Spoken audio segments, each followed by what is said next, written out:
Je m'appelle Lilia, j'ai 24 ans et je suis humoriste.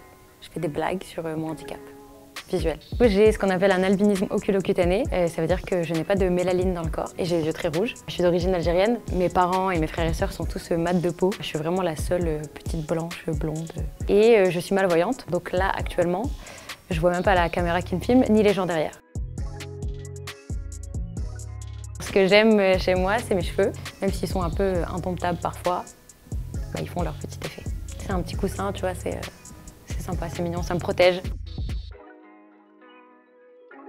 Alors ce que j'assume envers et contre tout, je pense que c'est le fait de ne pas voir comme tout le monde. Ça ne m'empêche pas de faire plein de choses et ça ne m'empêche pas non plus de faire des choses que seuls les gens qui voient sont censés faire, comme par exemple le ski. Dans la vie, tout est dangereux. Donc que tu vois ou que tu vois pas, il peut toujours t'arriver quelque chose. Je suis pas dans l'inconscience non plus. Je vais pas prendre une voiture et me mettre à conduire alors que je peux pas passer le permis. Il faut pas s'empêcher de faire les choses parce qu'on n'est pas comme tout le monde. Je pense que la photo dont je suis la plus fière, c'est la photo où je suis avec ma sœur. Et donc on voit vraiment la différence entre elle et moi. Elle est mat de peau, cheveux noirs, et moi je suis très blanche et très blonde. Elle a très vite intégré le fait que je voyais pas bien. Et donc elle me protégeait beaucoup. Elle a eu, on va dire que les réflexes de protection et de se dire ok, ma sœur voit pas, on n'a pas dû lui expliquer. Je pense qu'elle l'a appris vraiment quand on grandit ensemble et quand on est petit, les réflexes, on les a beaucoup plus facilement.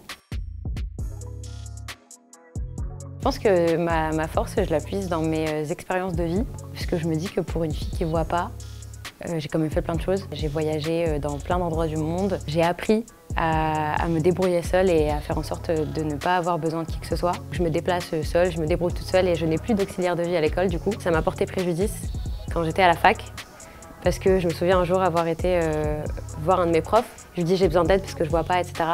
Et les 2 premières fois, il m'a un peu aidée. Et puis après, je sais pas pourquoi, il s'est mis un peu en retrait. Et du coup, je suis allée le voir à la fin d'un cours et je lui ai dit là, j'ai vraiment besoin d'aide et tout parce que je vois pas. Et je me souviens, il m'a répondu moi, je pense que tu vois ce que tu veux. Et quand il m'a dit ça, je me suis dit ok, en fait, le mec pense que depuis le début, je me fous de sa gueule, qu'il pense que je vois vraiment et que je suis une mytho. Donc j'ai un peu des fois ce syndrome de l'imposteur où encore une fois, le handicap invisible me porte préjudice. C'est pas tellement un conseil qu'on m'a donné, mais c'est plus moi qui ai fait un constat. Je me suis rendu compte que depuis quelques années, depuis l'apparition des réseaux sociaux, je pense, que le fait d'être différent, ça a été mis en valeur, ce qu'on appelle la discrimination positive, il me semble. Ça a beaucoup changé les choses. C'est un des paramètres qui a fait que je me suis acceptée comme je suis. La phrase qui me motive au quotidien, c'est une phrase de Xavier Dolan qui dit « Je pense que tout est possible à qui rêve, ose, travaille et n'abandonne jamais ». On peut rêver, on peut oser, il faut beaucoup travailler pour avoir ce qu'on veut, mais il faut surtout jamais abandonner dans les moments les plus difficiles en fait. S'assumer, c'est vraiment, moi ça m'a pris 25 ans. J'ai passé une grande partie de ma vie à essayer de camoufler mon handicap, quitte à vraiment me mettre en danger. Genre là, par exemple, jusqu'à aujourd'hui, je ne porte pas mes lunettes. Or, je suis censée mettre des lunettes. Je me déplace sans canne alors que je sais que je pourrais avoir une canne, ni chien, ni quoi que ce soit. Donc voilà, s'assumer, c'est un long processus. Mais s'assumer, ça ne veut pas dire rentrer dans une case. Ce que moi, j'ai essayé de faire pendant des années, alors qu'en fait, c'est pas ce qu'il faut faire.